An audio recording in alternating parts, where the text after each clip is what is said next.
أعوذ بالله من الشيطان الرجيم. واتل عليهم نبأ إبراهيم إذ قال لأبيه وقومه ما تعبدون قالوا نعبد أصناما فنظل لها عاكفين قال هل يسمعونكم إذ تدعون أو ينفعونكم أو يضرون قالوا بل وجدنا آباءنا كذلك يفعلون قال أفرأيتم ما كنتم تعبدون أنتم وآباؤكم الأقدمون فإنهم عدو لي إلا رب العالمين. تابعين لهم بإحسان إلى يوم الدين. أما بعد. سامعین محترم، آج اس جامع مسجد میں مکتب دعوت توحید الجالیات معابدہ کے دعوت پر سبھی اکٹھے ہوئے ہیں، تو آج ہمارے خطیب ہیں جناب فضیلت الشیخ سید توصیف الرحمن راشدی حفظہ اللہ۔ ابھی عنقریب پروگرام باقاعدگی سے شروع کریں گے، تو جو بھائی دور دراز آگے پیچھے ہیں وہ مسجد کے اندر تشریف لائیں۔ تو شیخ صاحب کے بیان سے پہلے مختصر نظم پیش کریں گے بھائی عبدالحفیظ، اس کے بعد شیخ صاحب کا بیان ہوگا۔ تمام ساتھیوں سے بھائیوں سے گزارش ہے کہ دل جمی سے تشریف رکھیں، اللہ سب کے حاضری قبول فرمائے، منظور فرمائے۔ پہلے نظم، اس کے بعد شیخ صاحب کا بیان، پھر سب بھائیوں کو کھانے پر بھی دعوت ہے۔ اللہ سب کی حاضری قبول اور منظور فرمائے۔ السلام علیکم۔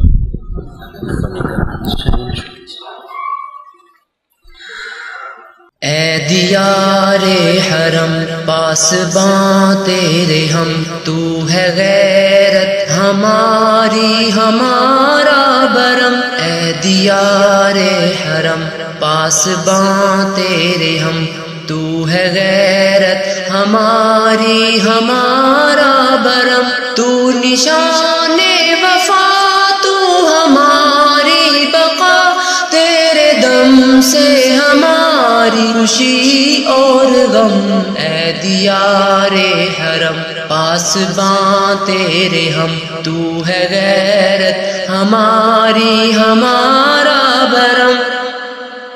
باغیوں کی بغاوت تیری طرف جو بھی طوفان اٹھا موڑ دیں گے اسے۔ باغیوں کی بغاوت تیری طرف جو بھی طوفان اٹھا موڑ دیں گے اسے۔ تیری جانب اٹھے جو بھی میلی نظر، ہم ہیں اہل خبر چھوڑ دیں گے اسے۔ لوٹنے آبرو جو بڑھے تیرے سو، دشمنوں کے قدم کاٹ ڈالیں گے ہم۔ اے دیار حرم پاسباں تیرے ہم، تو ہے غیرت ہماری ہمارا برم۔ تو نشان وفا، تو ہماری بقا، تیرے دم سے ہماری خوشی اور غم۔ اے دیار حرم تو ہمارے محمد کا پیارا وطن، تیری حرمت سے بڑھ کر نہیں کوئی شے۔ تو ہمارے محمد کا پیارا وطن، تیری حرمت سے بڑھ کر نہیں کوئی شے۔ تجھ سے امت ہے ہم، تجھ سے ملت ہے ہم مسلمان سے ہے، تو نے دی ہے صدا عہد ہم نے کیا، حوثیوں کو فنا کر کے ہم لیں گے دم، اے دیار حرم پاسباں تیرے ہم، تو ہے غیرت ہماری ہمارا برم، اے دیار حرم پاسباں تیرے ہم، تو نشان وفا تو ہماری بقا، تیرے دم سے ہماری خوشی اور غم، اے دیار حرم پاسباں تیرے ہم، تو ہے غیرت ہماری ہمارا برم، اے دیار حرم۔ السلام علیکم۔ السلام علیکم ورحمۃ اللہ وبرکاتہ۔ سامعین محترم، یہ تھے عبدالحفیظ بھائی حرمین شریفین پر نظم پیش کر رہے تھے۔ اب میں بغیر کسی مقدمہ تمہید کے دعوت خطاب دوں گا جناب فضیلت الشیخ سید توصیف الرحمن راشدی حفظہ اللہ کو کہ آپ تشریف لائیں اور اپنے خیالات کا اظہار فرمائیں۔ السلام علیکم ورحمۃ اللہ وبرکاتہ۔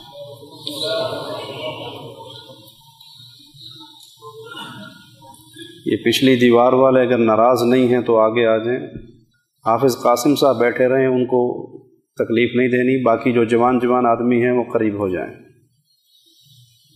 ہم آپ کے لیے ریاض چھوڑ دیا، آپ نے ہمارے لیے دیوار نہ چھوڑی ہیں۔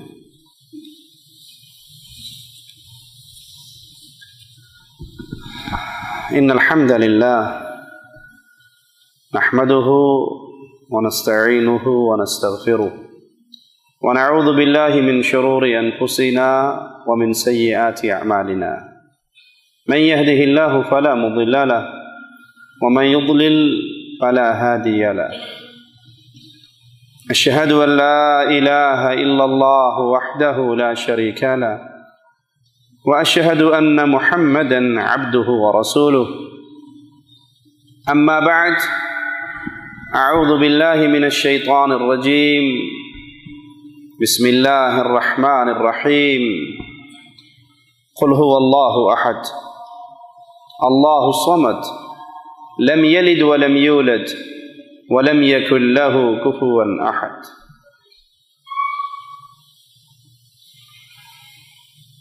حرمین شریفین وہ عظیم بستیاں ہیں جن کی طرف اہل ایمان کا دل محبت اور پیار سے کھینچا آتا ہے۔ خوش نصیب ہے وہ جسے اللہ کے گھر کے دیدار کا موقع ملے، اور خوش نصیب ہے وہ جو مسجد رسول میں حاضری کا موقع پالے۔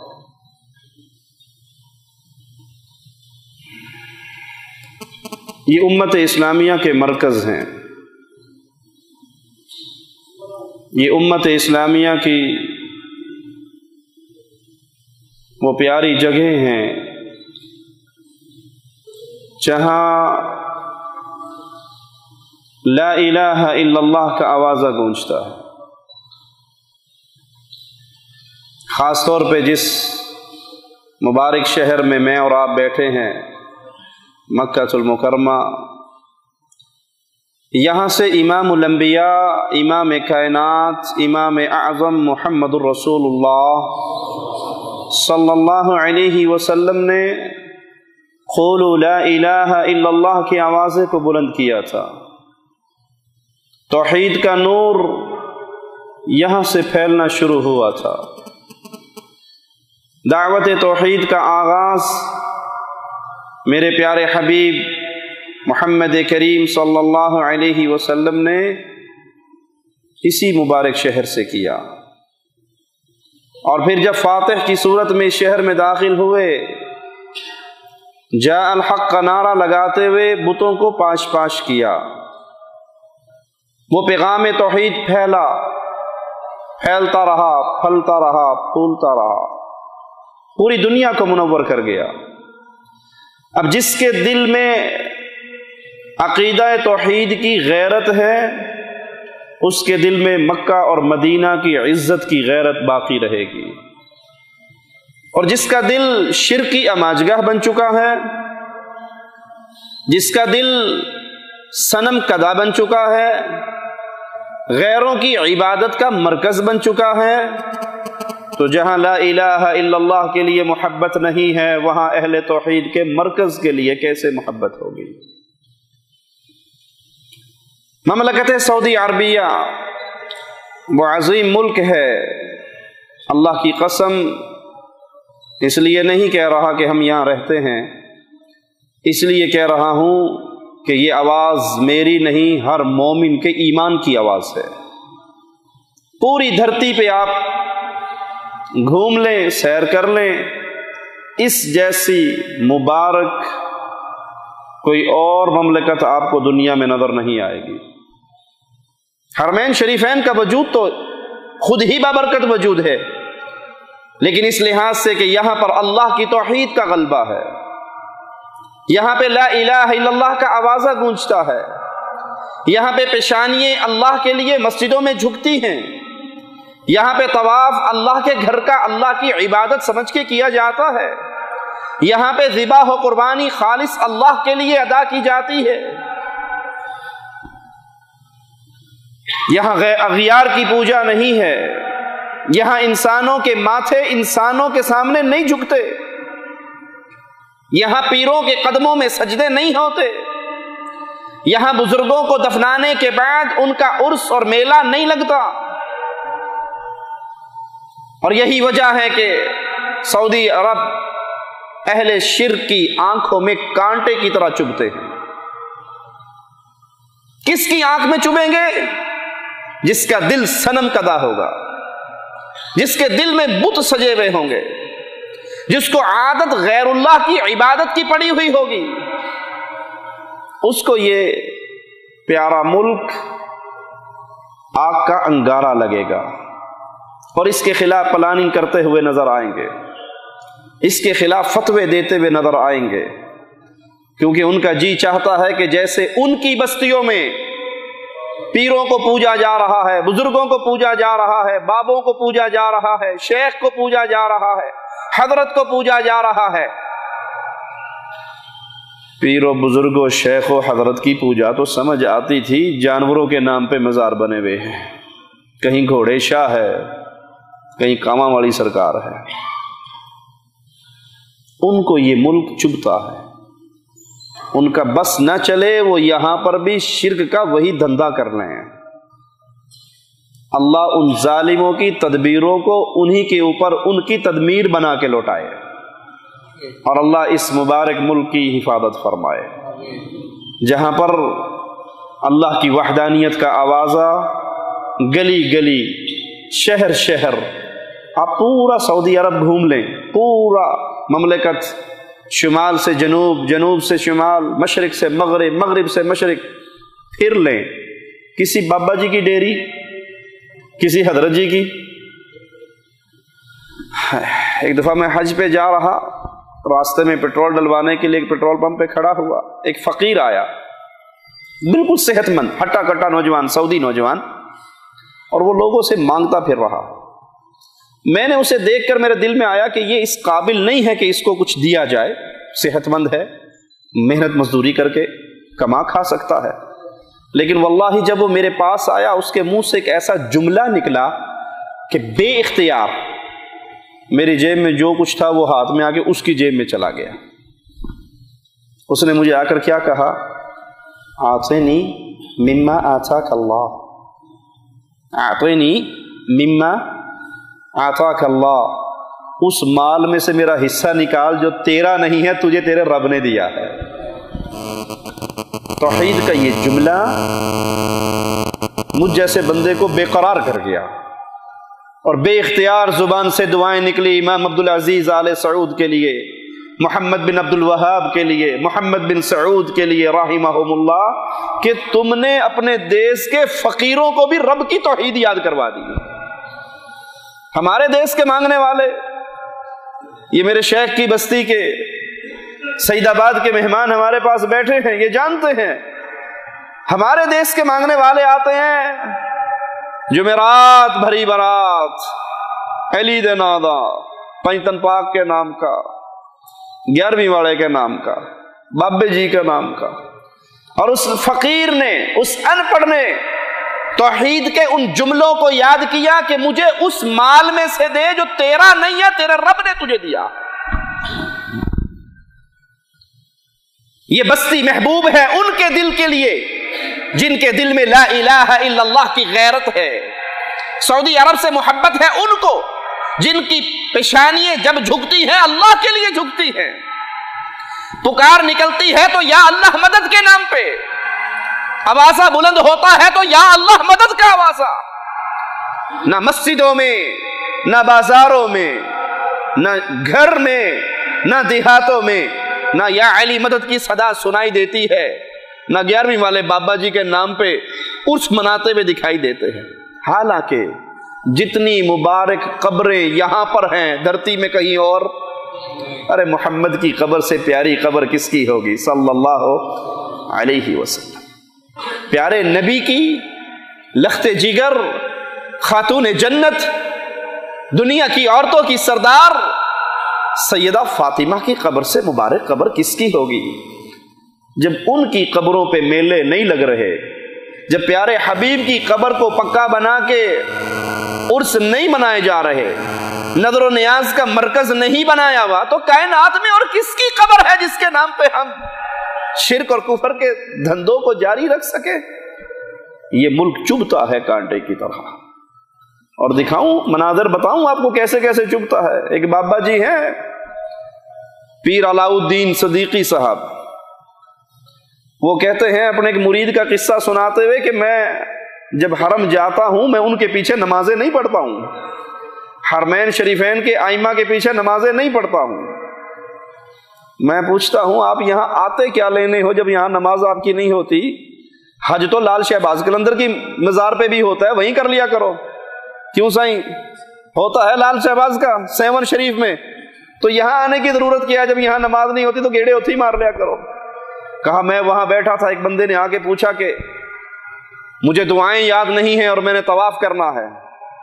پیر صاحب نے مرید سے کہا کہ بسم اللہ پڑھ کے طواف کر لے۔ ماں بسم اللہ بھی نہیں آنی نا؟ وہ ہند کو کشمیری بابا اپنی زبان میں کہتا ماں بسم اللہ بھی نہیں آنی۔ اور پیرو تم نے اتنا ظلم کیا ہے، مریدوں کو بسم اللہ بھی نہیں یاد کروائی، اور گالی دیتے ہو محمد بن عبد الوہاب کو جس نے اپنے فقیروں کو بھی توحید یاد کروا دی۔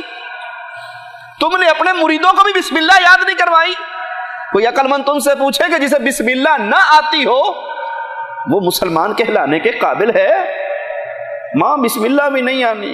کہا بسم اللہ بھی نہیں آتی؟ کہا نہیں آتی۔ کہا کوئی بات نہیں، طواف کرو اور وہابیوں کو گالیاں دے کے طواف کرو، محمد بن عبد الوہاب نجدی رحمہ اللہ کو گالیاں دے کے طواف کرو۔ مرید پیر سے زیادہ عقل مند تھا، اس کے دل میں رب کا ڈر نہیں تھا جتنا مرید کے دل میں تھا۔ مرید کو پھر حیا آئی اور کہنے لگا پیر جی طواف کر دے گالاں کڈا، احرام پا کے گالاں کڈا، گناہ ہو سی؟ کہنا کملیا تیرے پچھلے معاف ہو سن،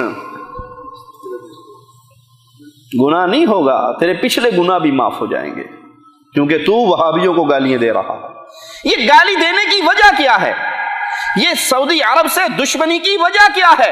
اس کی وجہ صرف یہی ہے کہ یہاں پر اہل توحید کی حکومت ہے جو لوگوں کو رب کی توحید سکھاتے ہیں، جو لوگوں کی گردنوں کو اللہ کے سامنے جھکاتے ہیں، جو لوگوں کو قرآن حکیم کی تعلیم دیتے ہیں۔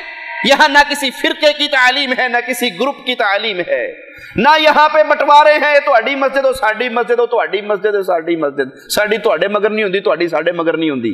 ہے لڑائیاں یا نہیں؟ پاکستان کی ایک مسجد پہ لگا ہوا بورڈ میری آنکھ میں کانٹے کی طرح چبھ رہا ہے، جس کے اوپر لکھا ہوا ہے کہ یہ بریلوی مسلک کی مسجد ہے، یہاں پہ کوئی اور داخل ہو کے نماز نہ پڑھے، وابیوں کا داخلہ منع ہے۔ ارے مسجد میں اذان دیتے ہو حی علی الصلاۃ، پرندوں کو بلاتے ہو، حی علی الفلاح پہ چڑیے آگے تمہاری مسجد میں. مسجد تو ہے لوگوں کو نماز کے لیے بلانے کے لیے, اور فتنے نے, گروپ بندی کے فتنے نے مسلمانوں کو ایسے ٹکڑے ٹکڑے کر دیا ہے کہ مسجدوں پہ بورڈ لگے, اے ساڈی ہے تسی نہ وڑیا جاؤ, تہاڈی ہے اسی نہیں وڑاں گے. انا للہ و انا الیہ راجعون. یہاں پر کوئی گروپ بندی نہیں, قرآن اور حدیث کی دعوت ہے, لا الہ الا اللہ کا پیغام ہے, اتباع سنت محمد کریم صلی اللہ علیہ وسلم کا درس ہے. یہی وجہ ہے جس کے دل میں جتنا کفر اور شرک ہوتا ہے, شیخ ابن باز رحمت اللہ علیہ فرمایا کرتے تھے, جس کے دل میں جتنا شرک اور کفر ہوتا ہے اتنی ہی مملکت سعودی عرب کے لیے دشمنی اس کے دل میں ہوتی ہے.